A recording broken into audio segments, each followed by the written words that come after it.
Hey guys, hello and welcome to my channel English Institute. मैं Promila. Today I will discuss about the poem of Fire and Ice written by Robert Frost. It is a very symbolic poem and gives a big message to all of us. So let's start the poem. Fire and Ice. Some says the world will end in fire.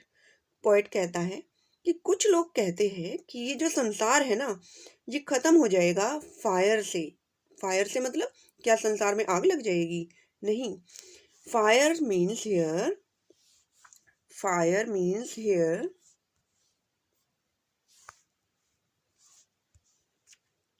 Fire means here desire. Fire means here desire. यानी कि हम लोगों की जो बढ़ती हुई Dzire है, हम लोगों की जो बढ़ती हुई डिजायर है, यानी दिन पे दिन जो हम लोगों में कंपटीशन बढ़ता जा रहा है अपने डिजायर के कारण कि हमें और रिच बन जाए, हमारे पास ये भी होना चाहिए. गरीब लोग गरीब बनते जा रहे हैं, अमीर लोग और अमीर बनते जा रहे हैं. तो ये जो डिजायर है और ये जो डिजायर है आगे बढ़ने की, इसके कारण एक दिन सब खत्म हो जाएगा क्योंकि हम अपने नेचर की तरफ ध्यान नहीं दे रहे ना. तो हमें कोई फर्क नहीं पड़ता, पोल्यूशन हो रहा है और पॉपुलेशन इंक्रीज हो रही है, वाटर जो है वाटर लॉस हो रहा है. तो भाई हमें इन चीज़ों की तरफ भी ध्यान देना पड़ेगा. सम से इन आइस. और पोइट कहता है कि कुछ लोग कहते हैं कि वर्ल्ड का जो एंड है वो आइस से हो जाएगा. Ice means here hate. Ice means here hate. यानी कि संसार को खत्म करने के लिए, वर्ल्ड को खत्म करने के लिए सिर्फ नफरत ही काफी है. सिर्फ नफरत से ही संसार खत्म हो जाएगा. रियलिटी की आग की और आइस की तो नीड ही नहीं है. तो हम लोगों की डिजायर और हम लोगों का जो हेट है वही इस संसार को खत्म कर देगा. From what I have tested of desire. अब पोएट कहता है कि मैंने टेस्ट किया है डिजायर को. मैंने टेस्ट किया है डिजायर को. I hold with those who favour fire. अब मैं उन लोगों के साथ खड़ा हूँ, यानी अब मैं उन लोगों के साथ हूँ, उन लोगों का फेवर करता हूँ जो कहते हैं कि वर्ल्ड का जो एंड है वो फायर से हो जाएगा. तो वर्ल्ड का जो एंड है वो फायर से हो जाएगा. In the next stanza poet says, but if it had to perish twice. But it had to perish twice. Perish means here perish. Perish means here die. कहता है आई think I know enough of hate. अब poet कहता है कि ये ना, अगर world का अंत 2 टाइम्स होना है, यानी कि पूरा संसार जो है अगर 2 बार खत्म होता है, तो I think I know enough to hate. कि मैं जानता हूँ कि नफरत ही काफ़ी है संसार को ख़त्म करने के लिए. तो पोएट कहता है कि अगर संसार का जो अंत है, अगर वो निश्चित है, अगर वो होना है, तो वो फायर से और आइस दोनों से ही हो जाएगा. और किसी चीज़ की ज़रूरत ही नहीं है. डिज़ायर और जो हमारी हेट है, जो हम लोग नफरत करते हैं एक दूसरे से, उसी से हमारा संसार खत्म हो जाएगा.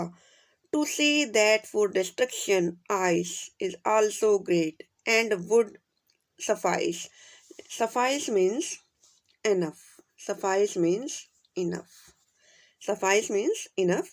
To say that for destruction ice, poet कहता है कि जो डिस्ट्रक्शन होगा ना आइस से, यानी कि जो हेट है उससे डिस्ट्रक्शन होगा, वो भी काफ़ी है, वो भी बहुत बड़ा है. और किसी चीज़ की तो नीड ही नहीं है. तो जो डिस्ट्रक्शन है वो या तो हेट से हो जाएगा या फिर हमारी डिज़ायर से हो जाएगा. तो पोएट तो दोनों का ही फेवर करते हैं और कहते हैं कि हम लोगों को मैसेज देते हैं कि हमें अपनी लाइफ में हेट को और डिज़ायर को छोड़कर आगे बढ़ना चाहिए. If you want to live in this world. अगर हम इस वर्ल्ड में रहना चाहते हैं तो हमें नफरत और डिज़ायर दोनों को ही छोड़ना पड़ेगा. तो यहाँ पे ग्लॉसरी चेक कर लेते हैं. ग्लॉसरी में perish mean here is perish means to die. Perish means die and suffice means to be sufficient. Sufficient mean enough और डाई से मीनिंग है and end of the world. संसार का जो अंत है वो हो जाएगा. तो आई होप ये पोएम आपको सभी को समझ आई होगी. फिर से एक बार स्टार्टिंग से रिपीट कर देती हूँ पोएम की समरी. कि पोएट कहता है कि जो संसार का अंत है वो आग से हो जाएगा, यानी फायर से, डिज़ायर से हो जाएगा। डिज़ायर ही काफ़ी है इस संसार को ख़त्म करने के लिए। फिर पोएट कहता है कि कुछ लोग कहते हैं कि आइस भी काफ़ी है, यानी नफ़रत भी काफ़ी है। अब पोएट कहता है कि मैं तो उन दोनों ही लोगों के साथ हूँ जो अ, मैं उन लोगों के साथ हूँ जो फायर को फ़ेवर करते हैं। नेक्स्ट स्टैन्ज़ा में पोएट जो है वो कहता है, but if it had to perish twice, लेकिन अगर संसार को 2 बार ख़त्म होना है तो आई थिंक नफ़रत ही काफ़ी है। तो आइस जो है वो बिल्कुल ग्रेट है इस पूरे वर्ल्ड को एंड करने के लिए। अगर आप लोगों को पोएम अच्छी लगी है, मीनिंग समझ आया है, तो प्लीज़ मेरी वीडियो को लाइक, शेयर एंड सब्सक्राइब ज़रूर कीजिएगा। Thank you. Have a nice day.